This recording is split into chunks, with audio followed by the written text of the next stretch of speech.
All right. So we'll jump into chapter 4, which is the next chapter after chapter 1.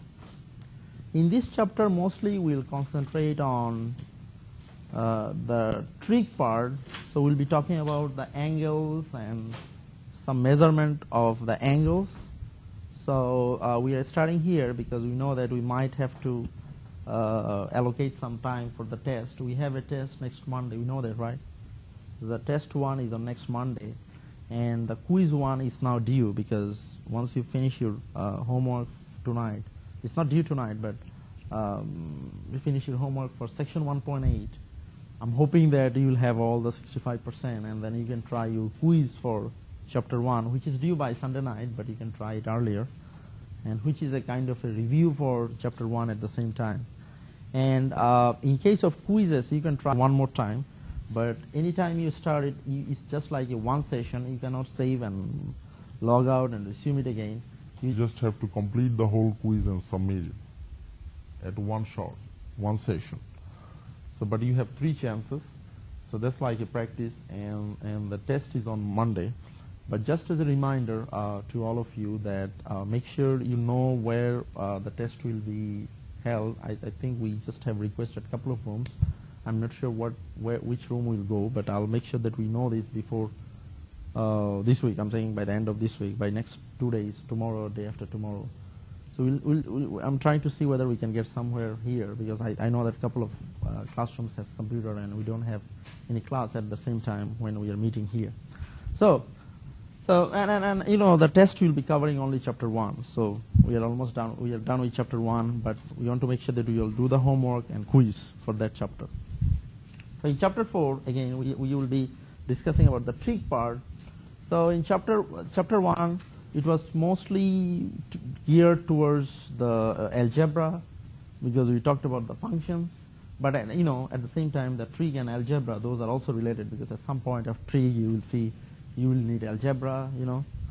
So here we'll start with the angles. I know that some of these discussions are very primitive, and you already have been exposed to those, but you know, I just want to make sure that we understand all of those and everyone understands everything.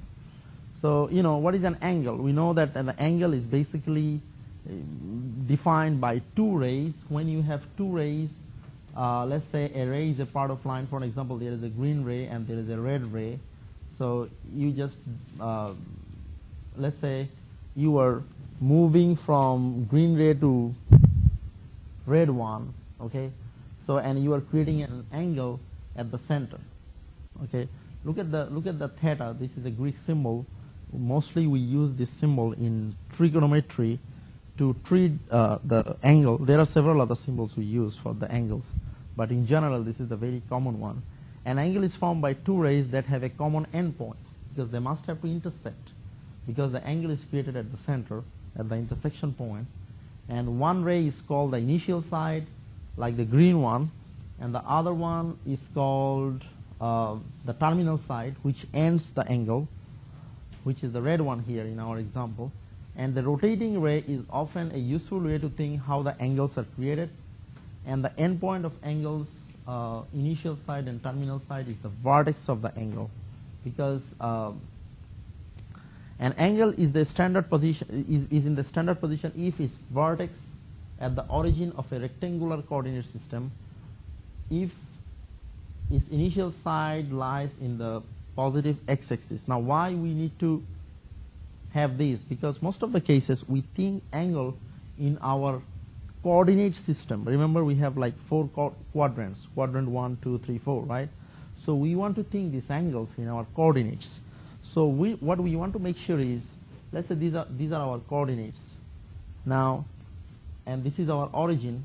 So most of the cases we think that the initial side is this. So basically the angle is starting from x-axis, and we go all the way from here to measure the angles. Now if you just go from here to here, that will be like 90 degrees. From here again, from here to here, it will be 180, right? Because each of the quadrant is like 90 degrees. So if you complete the whole cycle, so if you covered all the 4 quadrants, you basically completed 360 degrees, because one quadrant is 90, next quadrant is another 90, it makes 180. Next quarter, another 90, it makes 270. And the last quarter, another 90, it completes 360. So that's why we said that, and the vertex of the angle is basically where the intersection point exists. So here, the vertex is basically the origin in this case. So in the ideal case, we assume that this is an angle how we want to look at the angle, okay, in general. So if you look at these examples, how we are calculating the angles here, the standard position, so your angle is positive. So look at the angle positive. So anytime you are measuring the angle, you can either measure from this side or you can measure in the other side. So that means you can either measure the angle clockwise or you can measure the angle anti-clockwise. But in general, the anti-clockwise measurement is the positive measurement. So that means, look at the first measurement. You started from here and you are measuring the angle all the way to this point. So you're basically going anti-clockwise, right? There's a reverse direction how the clock moves. So count the angle this way, but in that case, your angle will be negative. Let's say you got like 100 degrees. Negative side. So that will be called negative 100 degree. Okay? But at some point you realize that doesn't matter whether you go positive or negative, it will be exactly same in trigonometry, but most of the cases we prefer the positive direction. So we basically go to the positive side and measure the same angle. But because if you look at the second angle, look at this. Probably if we go up from here to here, it might be a little bit larger than 90 degree, right? From the negative side. But you can also go to if you look at the positive side, it will be more than 180, right? Because you start from here, go all the way to here 90, and then go to complete the second quadrant with 180, and then in the third quadrant you will stop just right after the half. It's probably a little bit more than, it should be close to 230, something like that, but it will be positive though, okay? So, but at some point you will see that there is no difference technically if you count it positively or negatively, but in general we know that, okay, this is the positive direction and this is the negative direction. We just want to make sure that, okay? So, now, anything we measure, we have to have a degree or we have to have an unit. For an example, let's say when you are measuring the weight, what do you say? This is this pound, 5 pounds, 16 ounces, 20 kilograms, right? So there has to be some unit which will measure the angle. Similarly, to measuring the angle, we use something called degree, okay, which is represented by a bubble, right? We know that probably, I'm sure, but still I want to make sure. So, as I said, that when you complete one quadrant, that's 90 degree, two quadrant, 180 degree, because one quadrant is 80, is less than, one quadrant is 90 degree each. So if you look at the left one, this is called an acute angle because your angle is less than 90. So anytime if you have an angle which is between 0 to 90, that is an acute angle. The next one, which is right angle, which is always equal to 90. The next one is more than 90 but less than 180. You see the ranges here. So that's called obtuse angle, and the last one, straight angle, which is 180 degree. Okay. So there are several different other angles too, but these are some basic ones. So, you can also measure the angle using the tag, but let's go to another different unit of calculating the angles, which is called radian. So instead of using the degree, you can also measure the angle by radian. That's another unit, and there is a conversion technique between the degree and radian. So for an example here, 1 radian is the measure of the central angle of a circle that intercepts an arc equal in length to the radius of the circle. Now what is the formula? Radian measure is basically something like this. You always take look at this picture. Let's say this is your angle, right? Radian measure is something like this. Now if you go to the positive side, starting from x. Again, we know this is the standard position because this is something like we compare it to the x-axis always. So this is the standard point. You start. If you start from here and go all the way to this, so let's say this is an arc created by that angle, the red part. Now that has some unit, right? Let's say that's like 5 centimeter or maybe like 20 inches is based on how big the circle is. Now that is called the arc. If we divide that arc by the radius of the circle, you know the radius, right? This much is the radius or this much is the radius, right? From center to the border or to the circumference of the circle. So if you divide the arc created by the circle by the radius, you will always get something. For an example, what do you get? For an example, if the arc is 4 centimeter, let's say, and the radius is 2 centimeter, you will get what? 2? 4 by 2 is 2. So then the angle will be measured as 2 radians. You know what I'm saying? It will be 2 radians. It will be measured at 2 radians. Now, what is the so for an example, in this case, look at the arc. What is that arc? It's 20 inches, right? And how much is the radius? 5 inches. Now, what will be the angle in radian? 4 radian, right? Because you just divide 20 inches by 5 inches. Arc by the radius. So it will be 4 radian. So that's another way of measuring the angles.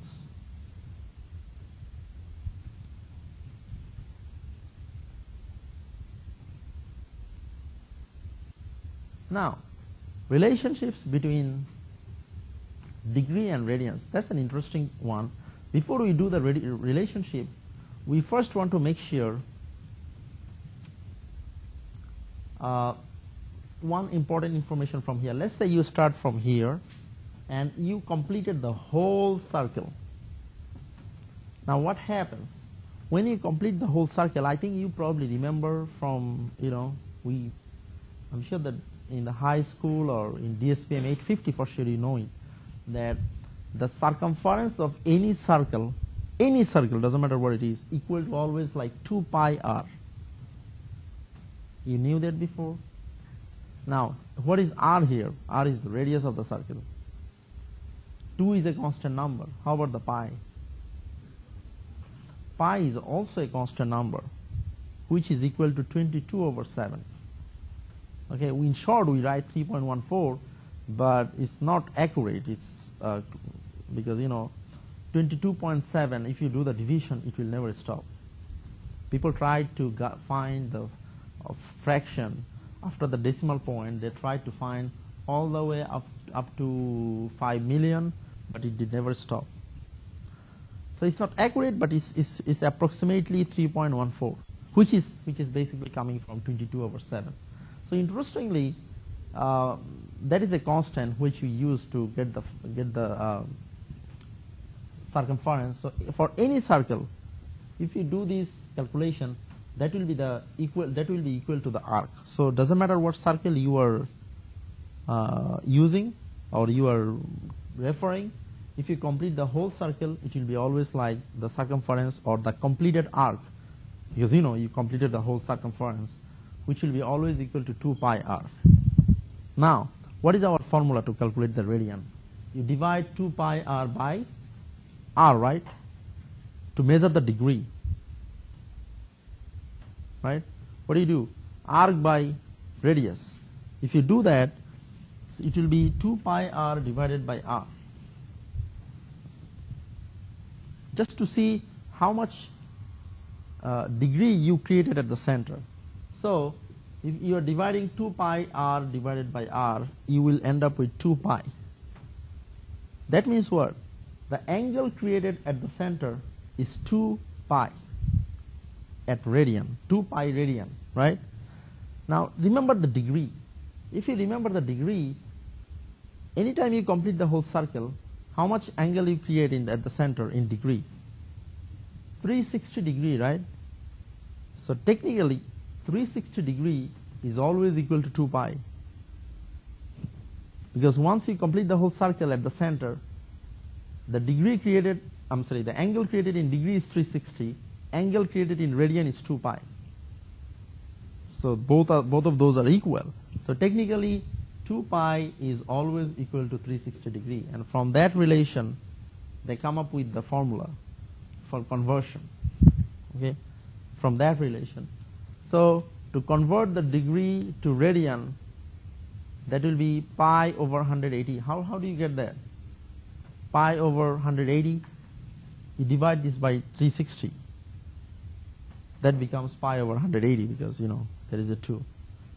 And then to convert from radian to degree, you just divide the degree by 360 by 2 pi, which becomes 180 by pi.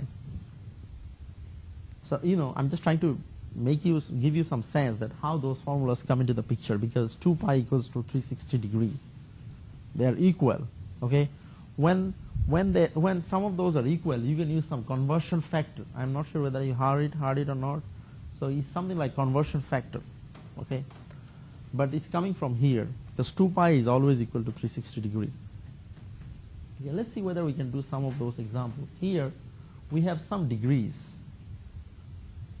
Can you try any of these degrees and using the conversion factor? Now, what you are looking for? You are trying to convert the degree to radian. Now remember, you have two different things. One is this. This is one conversion factor, and other one is this. Now which one to use when? Now this is, because the radian is at the top, degree is at the bottom, so the degree and degree will be cancelled. This is you want to use when you are looking for degree. Now at this point you are looking for radian, so you will be using this formula. Just multiply each of those angles by this.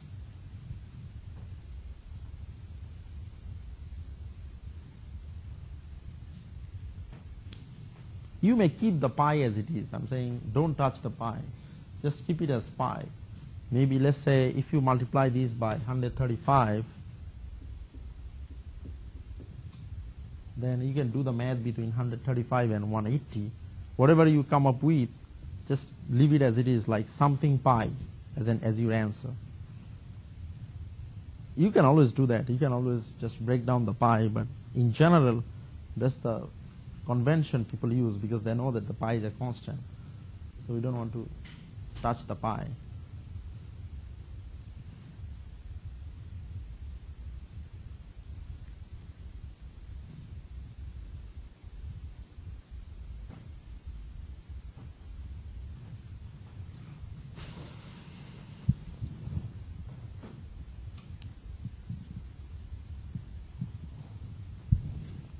But be careful about the negative degrees, because remember, in case of the degree, things are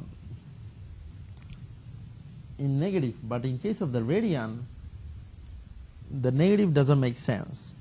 So what do you do for the negative ones? What you can do? Let's say, for an example, when it is 120 degree negative, right? Now when you draw this as negative, it's probably like this, because they started from here all the way to up to here maybe, right? Negative degree. But at the same time, remember, any negative degree is equivalent to some positive degree. How do you know it? Just subtract the degree from 360. So for an example, let's say 120, negative 120 must be equal to positive 240. You see what I'm saying? Must be equal to positive 240. So when you do the math for these two, when you are converting, just convert those first to the positive degree. So assume that 120 is nothing but 240 degree. Assume that minus 150 degree is what? 110 degree. Oh, I'm sorry, 210 degree. Just subtract it from, or maybe I would say add it with the 360. because it's already negative. Just add it with the 360. That's another way of doing the same thing. But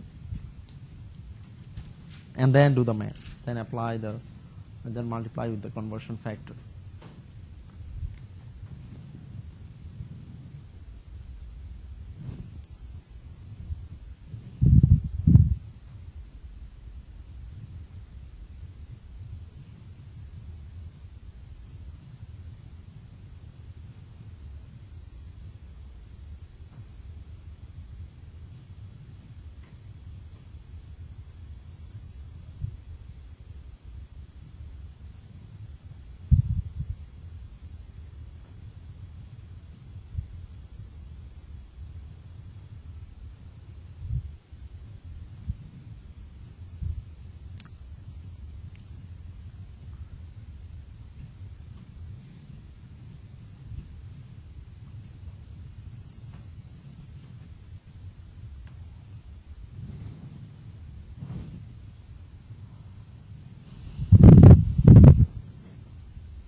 Yes, we are multiplying by just this.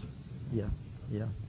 But and I also want to make sure that if it is negative, convert it to positive, just by adding 360 with that. If you add 360 with this, it will be 240, right? If you add 360 with this, it will be, since this is minus 150, it will be 210. And then you multiply the conversion factor. And most of the cases, we want to keep the pi as it is. I'm saying that's the standard convention of writing the answer. But if you don't do it, it's fine. But since you might will see the answer in multiple choice format, you might see that pi with the answer. It will be like 3.7 pi, because they don't want to change the pi. But if you do that, that's still okay. So let's look at whether we can do the reverse one. So at this point, we are given some radian. I'm saying some angles in radian. So we'll be using the other conversion factor. So to convert from the radian to degree. So let's say it's pi by 2. It will be 90 degree, right? Because you multiply with this. If it is pi, it's 180. Negative pi by 3, you can still work with the negative because degree can be negative. So it will be negative 60 degree. And then 5 pi by 6, which is 150 degree. And 2 pi by 6, that's probably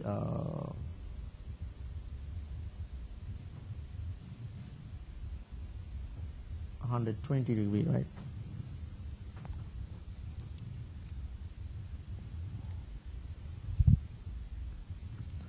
So it's just like practice. So it's a simple, all of these are extremely simple questions.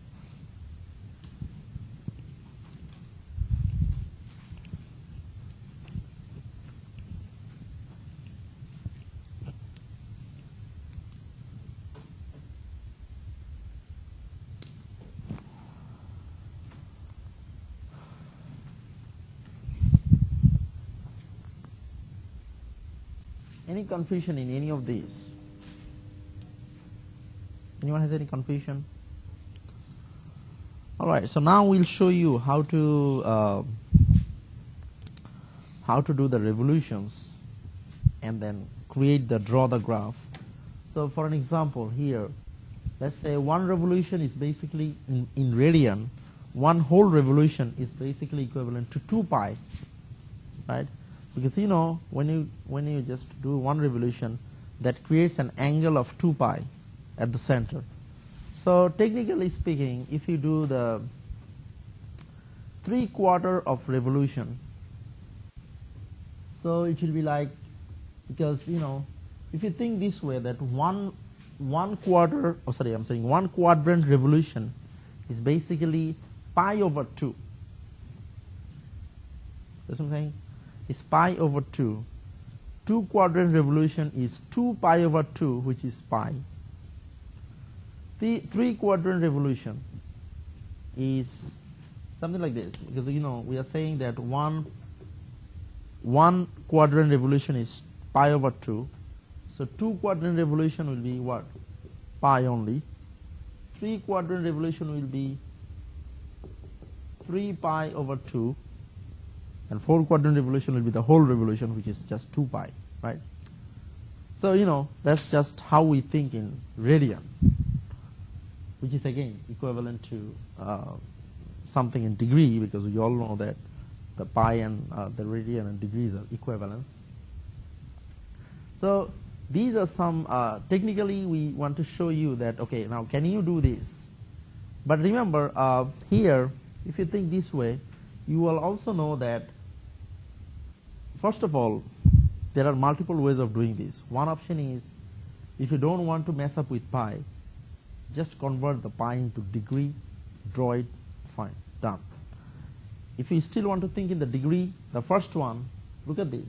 If you do one revolution, one quadrant, that's basically 2 over pi. That's basically 3 pi over 2. That means you have to complete 3 quadrant, right? First quadrant, 1 pi 2, pi by 2. Second quadrant, 2 pi by 2. Third quadrant, 3 pi by 2. You're done. Now this one is 2 pi. What does it mean? You have to go the whole revolution. How about this? That's really interesting. Look at this, pi over 4.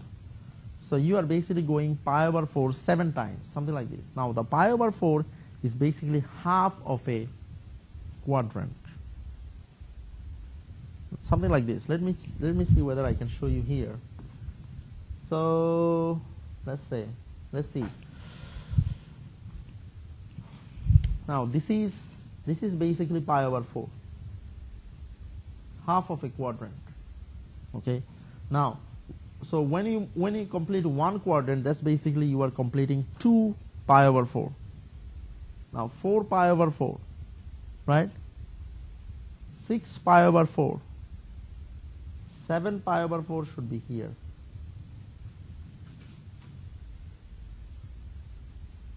That's what I'm saying? 7 pi over 4. In fact, 1 pi over 4 is basically 45 degree. Or if you just don't want to mess up with this, just convert it to the degree, and you can also draw it in the degree. Because as long as you can draw it, that's okay, you know. Because some people feel more comfortable in degrees, some people in pi, so it's up to you. So these are some, you know, we just try to show you that we just selected some points and show you the equivalent thing in degree and pi, so you can look over those and see whether, you know, and convert it and see whether you understand. And anytime you see the negative angles, that means we calculated the same thing in the reverse direction. But remember, in case of this kind of angle measurement, for any negative angles, there is a positive angle. If you just add 360 degree with the degree, and in case of pi, if you add 2 pi, let's say somebody gave you negative pi radian, what will be the equivalent? Just add 2 pi with that. That will be still pi. So in case of the pi, I'm saying the radian, add 2 pi to convert from negative to positive. In case of the degree, add 360 degree. Technically, there is no difference between that positive and negative number, negative degree. Because as you have seen in the quadrant, that's basically in the same degree. Because for an example, let's say for an example, let's say this line. If you think it as a negative, this is going to be 45 degree, negative 45. If you go to the positive side, it's going to be, let's see, 315. But think about this. If it is 315 or if it is negative 45, still there is the same line in the quadrant system.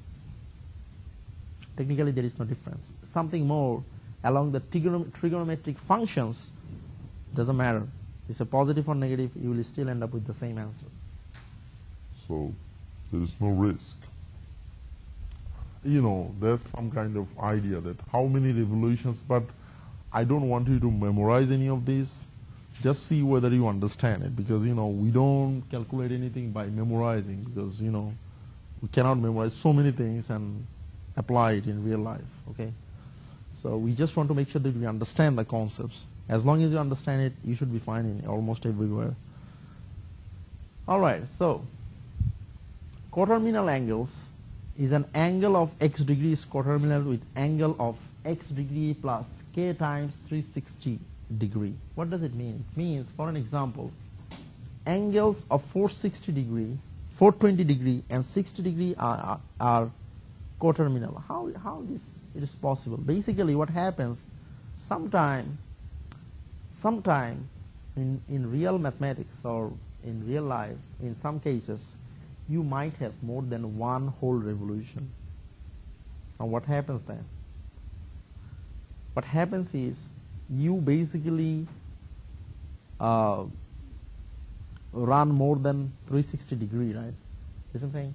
Because when you complete the whole cycle, do you see the black line here? Look at this, how we are running our angles. We basically started from here and we complete the whole cycle here. And then still we did not stop. We again moved forward and went all the way up to here. And that's how it becomes 420. Because up to here it was 360. Then again we went another 60 degree and it became 420. But technically that is just 60 degree. Because anytime you cross this line and pass through the x-axis, you are basically starting over.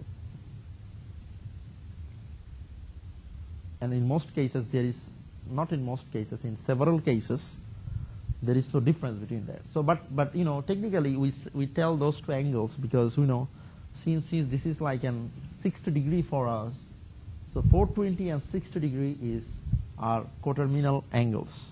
Okay. For an example here, as you know, even here, they are also coterminal because as you know that the negative 120 is same like 360 degree. So they are also coterminal angles. Okay. So here are some examples. Now, what are the hidden idea? Idea is this. Let me give you a very basic and quick formula how to find this. If the angle is positive, okay, and more than 360, just subtract 360. You will get the coterminal angle. For an example, the first one is 390. When you subtract 360, that will be 30 degree. That's your coterminal angle.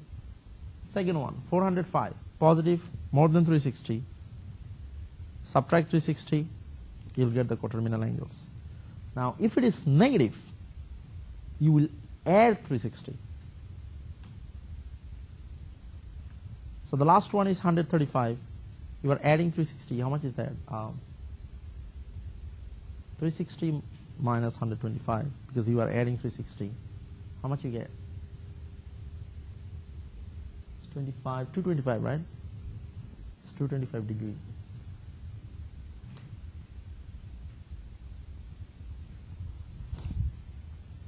So if it is positive, just subtract 360. If it is negative, add 360. Simple formula. It should be done.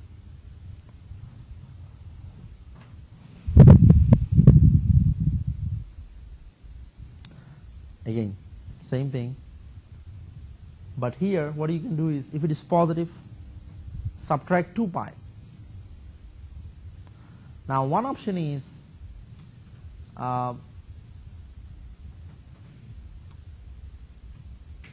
you can convert it back to degree. Okay, that's one option. Or otherwise, you can do just the regular subtraction, 2 pi. And when it is negative, add 2 pi. Or you can just convert it back to degree and then do everything in degree.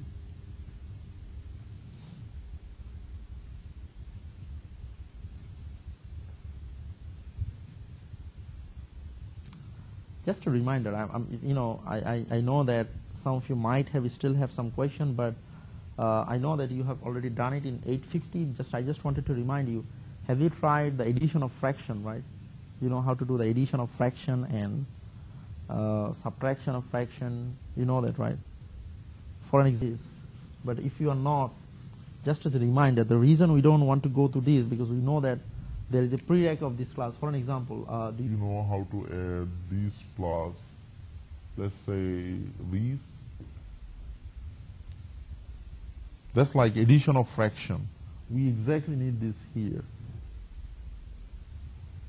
when you are doing everything in radian, because you are saying you are basically what you are doing. You are doing 5 pi by 7 plus minus 2 pi, right? So if you do the decimal fraction, if you just still want to do in the decimal fraction, how you do? 7 is here. This is going to be 5 pi, and this is going to be it's 2. I'm sorry. How do I get? Yeah, it's 2 pi. That's 2 pi, and this is going to be 4 pi, right?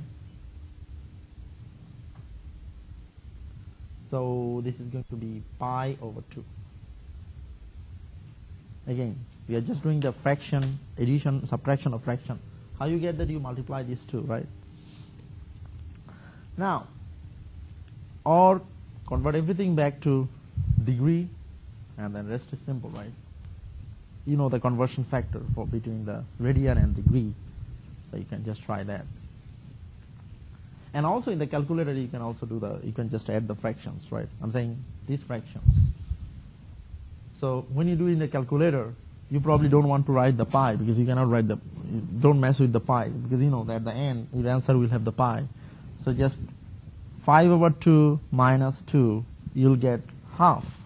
You know that is basically your pi over 2.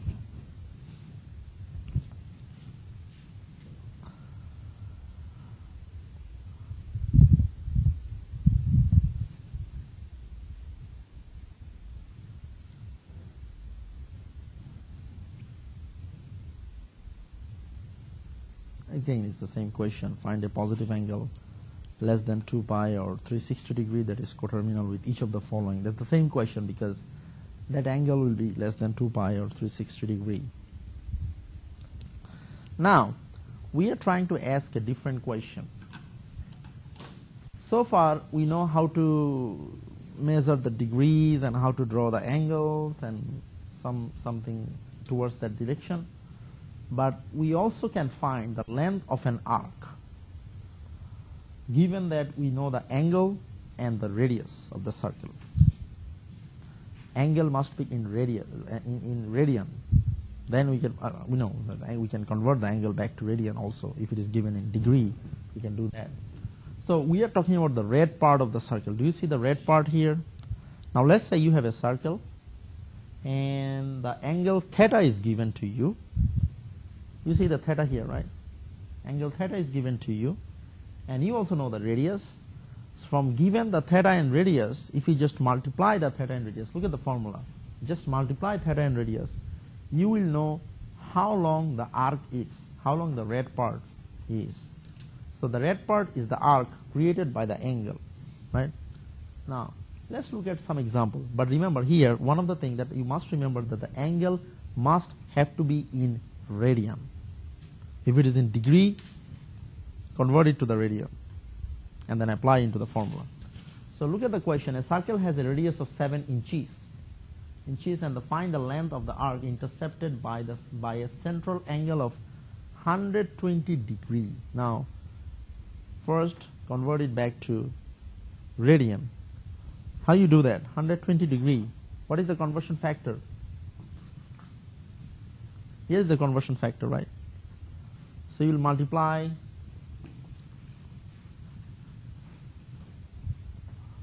let's see, what is my model? So you will multiply 120 times pi over 180. So you might get let's see 2 pi over 3, right? If you take the common factor and cancel out all the common factors, it will be 2 pi over 3, right? So let's say you just divide by 60, it will be like 2. 60, it will be like 3. We're dividing both this denominator and numerator by 60s, or maybe take common factor. I don't know exactly which method you prefer. Take common factor and cancel out. That's another option. So you'll get like 2 pi over 3. That will be your theta, right? So this is going to be your theta. You know the theta, and you also know the radius, which is 7 inches, right? you know this is 2 prime. Now, then the formula of the arc is r is 7 and then theta is 2 pi over 3. Now this time you can write, you can break the theta into 3.14 or 22 over 7. Maybe the 22 over 7 is good for here, so maybe I can write 7 times 2 over 3 times 22 over 7, because in fact that 3.14 is coming from 22 over 7. So now the 7 and 7 get cancelled. You will end up with 44 by 3, which is 14 point. Is this what you get? Check your calculator. And again, the unit will be inches, because 14.67 inches. Any confusion? It's pretty straight. The only thing is you have to be careful, because the angle has to be in radian.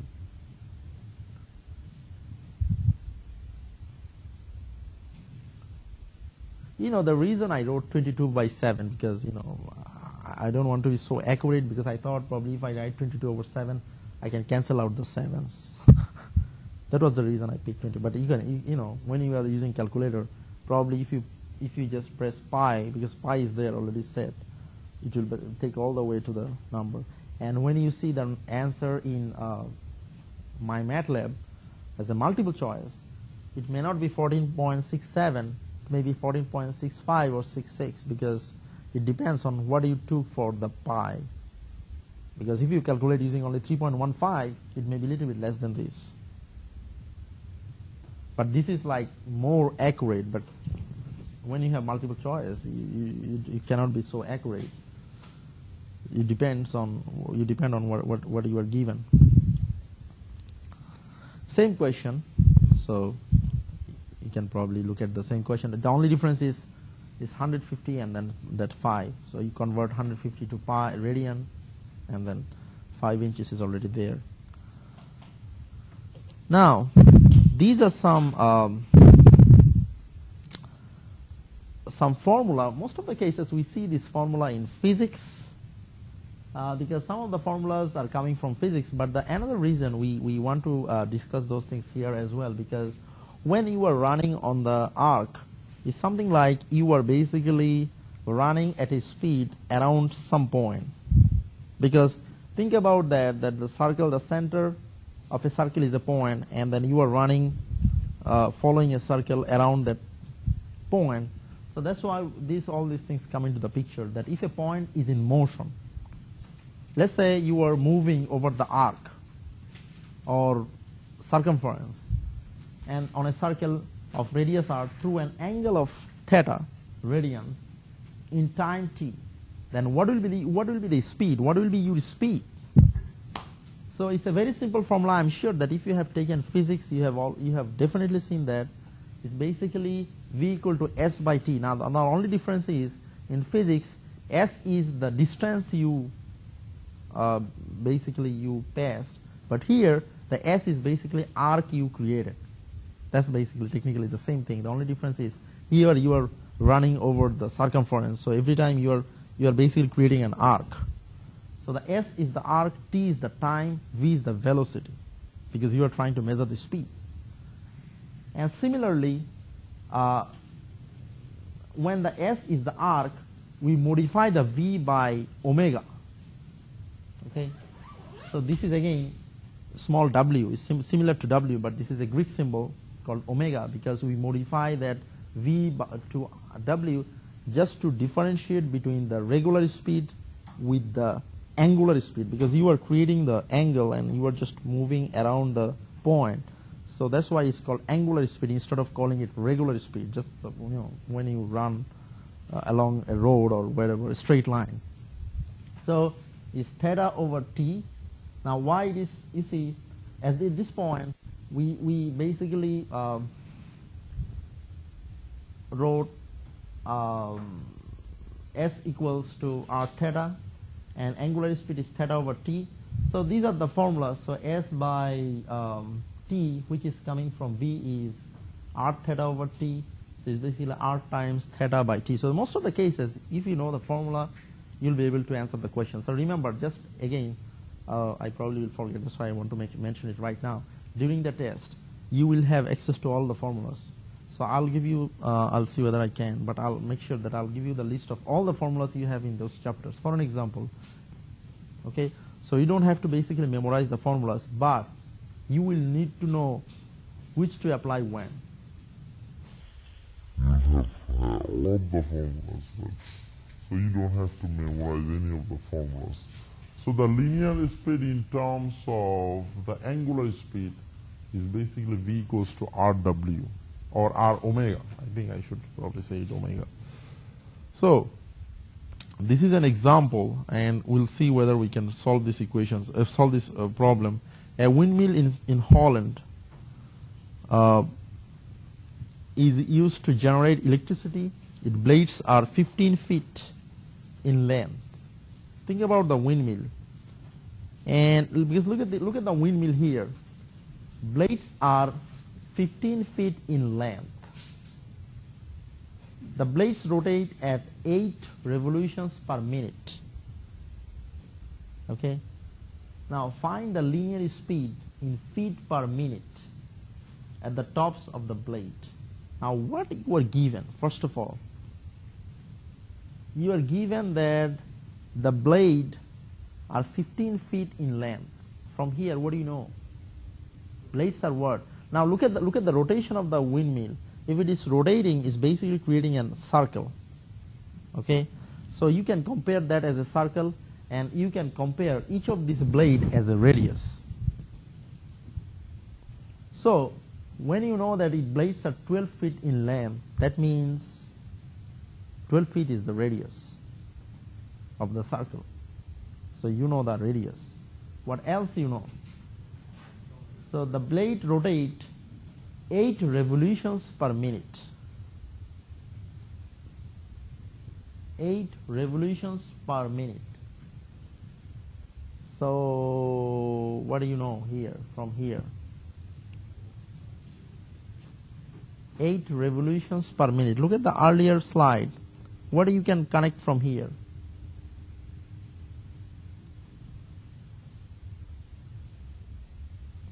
So 8 revolutions per minute. So what is the speed then?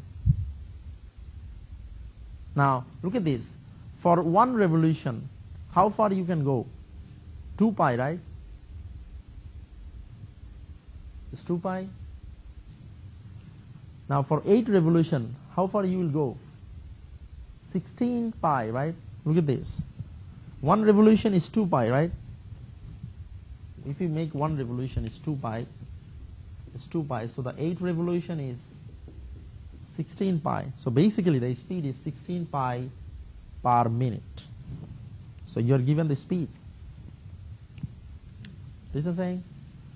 So now you have to, so you are basically given the angular speed. You have to find the linear speed. So now what is linear speed here and what is angular speed here? Look at this formula. This is the angular speed, omega, which is given to you. Radius is given to you, and you just have to find linear speed. So simple question, but you have to find what is given from the question. Okay, so when you apply the formula, V is R omega. What is R here? What was the R? 15 or 12? How much was the R? Oh, it's 12. So the R was 12 times 16 pi.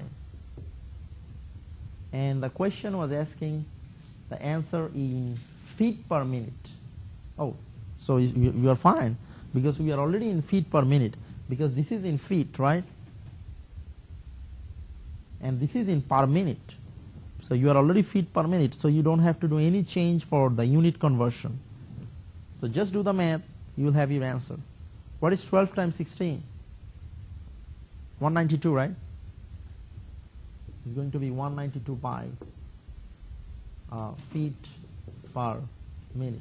Oh, no, not minute. Oh, it's minute, right? It's minute.